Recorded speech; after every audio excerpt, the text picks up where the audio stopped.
Kita berjumpa kembali dalam pelajaran biologi. Ibu berharap anak kami masih tetap dalam keadaan sehat, tetap jaga kesehatan di rumah walaupun masih tetap berada di rumah ya.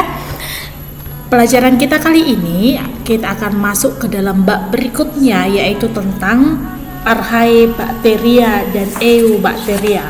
Cuman pada bab ini ibu buat di sini, ibu jelaskan di sini sekarang adalah Monera. Kenapa ibu buat Monera di sini, bukan judulnya Archaebacteria dan Eubacteria? Ingin mengingatkan kembali bahwa Archaebacteria dan Eubacteria merupakan kingdom yang awalnya berasal dari kingdom Monera ya. Perhatikanlah video berikut ini. Monera itu memiliki ciri-ciri yaitu uniseluler, artinya adalah bersel satu, dan prokariotik artinya adalah tidak memiliki membran inti sel. Monera dikelompokkan menjadi dua, yaitu Archaebacteria dan Eubacteria. Eubacteria terdiri dari bakteri sejati, inilah yang bakteri sejati, dan cyanobacteria atau yang sering disebut sebagai alga hijau biru. Kita lihat satu persatu. Archaebacteria dan Eubacteria merupakan bagian dari Monera yang memiliki beberapa perbedaan, yaitu Archaebacteria dan Eubacteria, inti selnya sama-sama prokariotik, artinya tadi mereka tidak memiliki inti sel. Karena apa? Karena mereka tidak memiliki membran inti sel atau pembungkus inti sel. Dinding selnya mereka sama-sama memiliki dinding sel, cuman dinding sel Archaebacteria tidak mengandung peptidoglikan, bakteri itu mengandung peptidoglikan. Lalu membrannya membrannya atau lemak membrannya terdiri dari hidrokarbon bercabang, sedangkan ini tidak bercabang. RNA polimerasenya beberapa jenis, terdiri dari satu jenis. Lalu bagian gen yang bukan untuk pengkodean, ada beberapa gen tidak ada respon terhadap antibiotik, pertumbuhan tidak terhambat, pertumbuhan terhambat. Artinya adalah Archaebacteria ini tidak memiliki respon terhadap antibiotik gitu ya, sedangkan bakteri itu memiliki respon terhadap antibiotik. Jika diberikan antibiotik maka pertumbuhannya akan terhambat. Itu dia. Sekarang kita masuk yang pertama, yaitu Archaebacteria. Archaebacteria berasal dari kata archae yang artinya kuno dan bakterion artinya bakteri.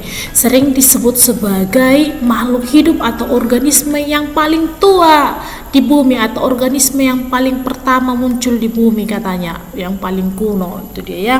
Dengan ciri-ciri sebagai berikut: merupakan bakteri purba, bukan marga purba ya, tetapi bakteri yang ini tadi yang dianggap paling tua di bumi tadi. Lalu yang kedua, dinding selnya tidak memiliki peptidoglikan. Yang tadi, yang ini tadi jelas ya, dinding selnya tidak mengandung peptidoglikan.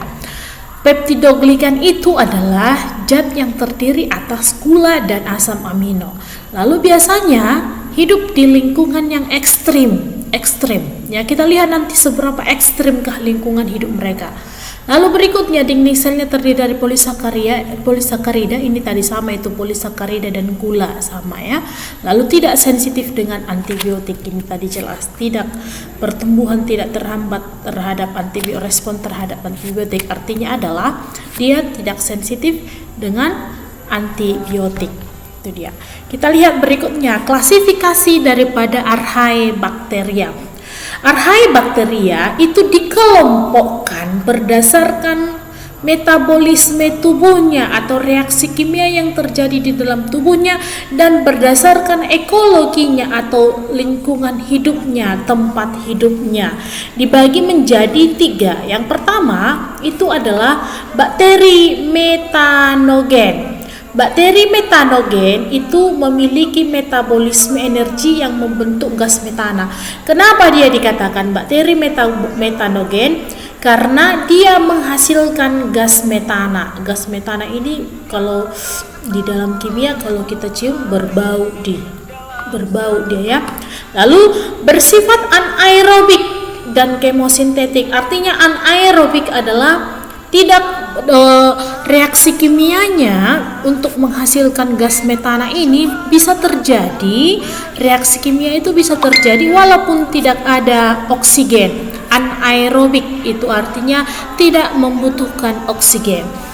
Lalu hidupnya di lumpur, rawa, dan tempat yang kekurangan oksigen. Jadi dia tadi kan dia kan anaerobik, maka dia biasanya hidup di tempat yang tidak ada oksigennya, di rawa-rawa atau di lumpur.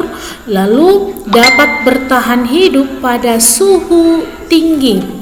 Dapat bertahan hidup pada suhu yang tinggi dan memperoleh makanan dengan membusukkan sisa-sisa tumbuhan yang mati. Ini disebut dengan istilah saprofit, artinya mendapatkan makanan dari makhluk hidup yang sudah mati. Itu dia ya. Berikutnya kita lihat, ini dia contoh daripada bakteri metanogen, yaitu membusukkan sisa-sisa tumbuhan yang telah mati. Membusukkan sisa-sisa tumbuhan yang telah mati seperti Methanococcus yang hidup di rawa-rawa. Ini dia tadi, perhatikan. Dia akan memperoleh makanan dengan membusukkan sisa-sisa lalu hidup di lumpur. Matong contohnya yang rawa-rawa. Ini kan tumbuhan rawa-rawa ini kan daun-daunnya ini kan akan jatuh nanti di dalam ini. Dia jatuh ke rawa-rawa itu. Lalu si bakteri yang hidup di sana, bakteri inilah dia bakterinya. Bakteri yang hidup di rawa-rawa itu akan membusukkan daun-daun tersebut untuk digunakannya sebagai bahan makanannya.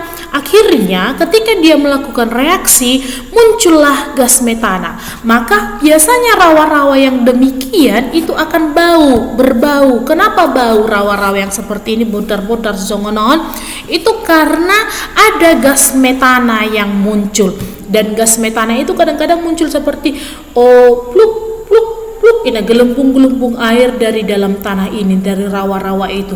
Jadi sebenarnya itu adalah aktivitas daripada si bakteri Methanococcus atau kelompok bakteri metanogen yang suka hidup di rawa-rawa. Itu dia ya.